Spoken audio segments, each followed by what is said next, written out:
I'm going to speak briefly about legalization and the full decriminalization of the sex trade that Amnesty International are trying to push all around the world. E adesso Rachel ci parlerà della legalizzazione della prostituzione nei paesi in cui è stata legalizzata, che un altro modo per dirlo è la depenalizzazione, legalizzazione o depenalizzazione, e del fatto che con questa legalizzazione che Amnesty International tra l'altro sta portando avanti con le sue campagne. Okay, so in the spring of 2014, a whistleblower within Amnesty International passed documents onto a British journalist called Julie Bindel, who then went on to write an article exposing the content of the documents in a mainstream British newspaper.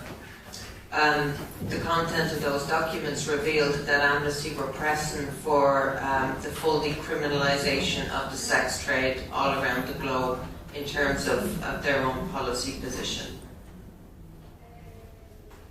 Nella primavera del 2014 una gola profonda che si trovava dentro l'associazione di Amnesty International ha presentato una documentazione all'ambasciata a Julie Binder, che è una giornalista femminista che si occupa di prostituzione in Inghilterra, affinché ci scrivesse un articolo sui contenuti di questi documenti, e quello che lei ha scritto rivela come Amnesty International metta in atto delle misure per mettere in pratica la decriminalizzazione, ossia la legalizzazione in tutti i paesi.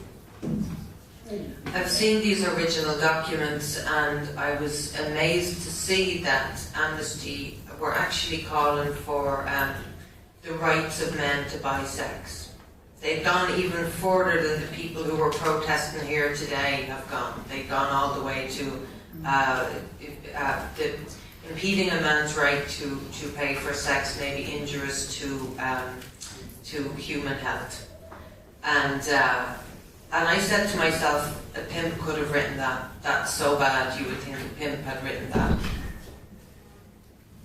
In questi documenti sono stata molto sorpresa di aver trovato, no, il riferimento che Amnesty fa ai diritti degli uomini di compiere sesso, e pensavo che si trattasse di uno sfruttatore che avesse scritto questo documento, perché non lo leggi se non in questo modo, un magnaccia che scrive un documento all'interno di Amnesty International.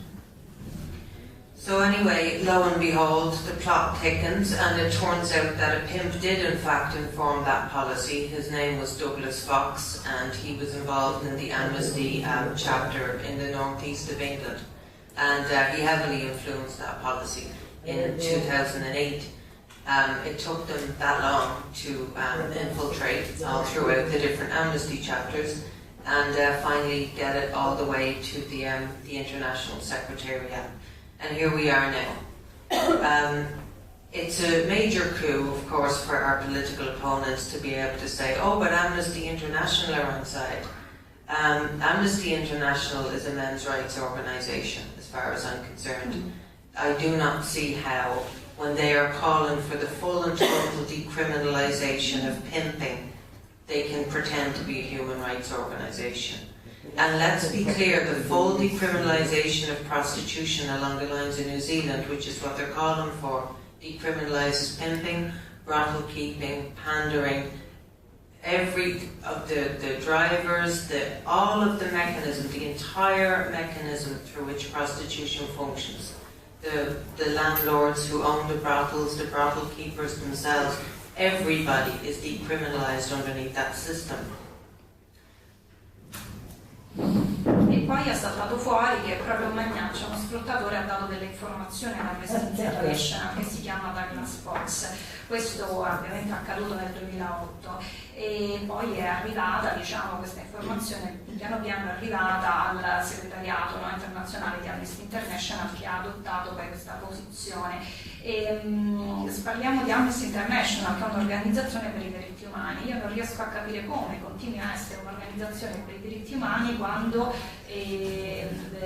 rivolge un appello per la piena decriminalizzazione dello sfruttamento, degli sfruttatori, continua a essere appunto considerata come un'organizzazione per i diritti diritti umani. In Nuova Zelanda c'è stata questa depenalizzazione che ha diciamo, incluso diverse forme di lavoro, tra cui gli sfruttatori, i tenutari di bordelli, i guidatori di taxi, i conducenti di taxi, eccetera. Ogni forma e ogni cosa che gira attorno alla prostituzione è stata depenalizzata.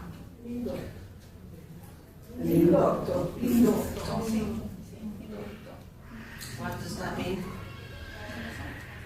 What does this word mean? Everything that produces prostitution has been legalized. Yes, yes, yeah. So the entire system. So what I would say to you is, you need to fight back against this with everything you've got, because George Soros, who some of you will know of, one of the most wealthiest hedge fund bankers on the planet, has been pumping millions and millions and millions and millions for decades into this issue, and a lot of it has gone to Amnesty International. So surprise, surprise. And they will be bringing the full decriminalisation of pimping to Italy and to everywhere bloody well else that they get a chance. Lucky for us in Ireland, we had advanced our struggle to the point where we'd gained too much momentum. So we got away on that point, but New Zealand didn't, and numerous other countries didn't either. Now, I was invited to do a public talk like this one in Melbourne last year.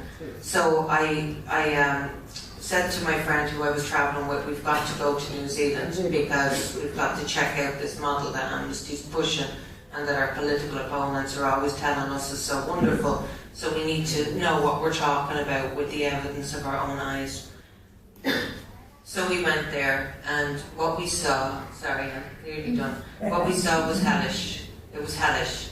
And it was rampant racism if ever I've seen it, because you had streets full of young women and girls, streets full of them, right? And an enormous chunk of those women, like at least 40%, were young Maori girls. And I was thinking to myself, I don't know much about New Zealand and I've never been here before, but I know that the population is not split 40-60. And then I find out that there is a tiny, tiny fraction of indigenous people, Maori people in New Zealand, and yet the numbers are just as skewed as they are in places like Canada, where the indigenous girls make up like 3% of the population and the vast majority of the prostituted. That's exactly what's going on in New Zealand, thanks to this full decriminalisation of pimping policy. So I would just say to you, you have got to resist that as hard as you can. There's very powerful forces, there's a lot of money involved here, and it's only a crying shame that Amnesty have flushed their reputation down the toilet after decades and decades of good work.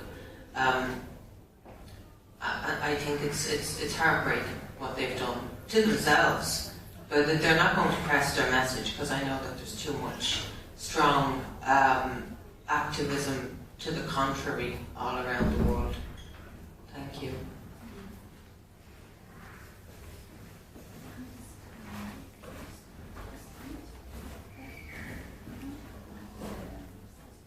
On the street, yeah, on the street.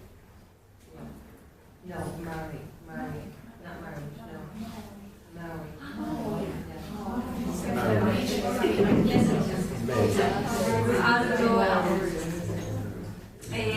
Quindi la cosa che abbiamo bisogno di combattere è questa, no? Sono i finanziamenti che vengono pompati proprio all'interno della prostituzione.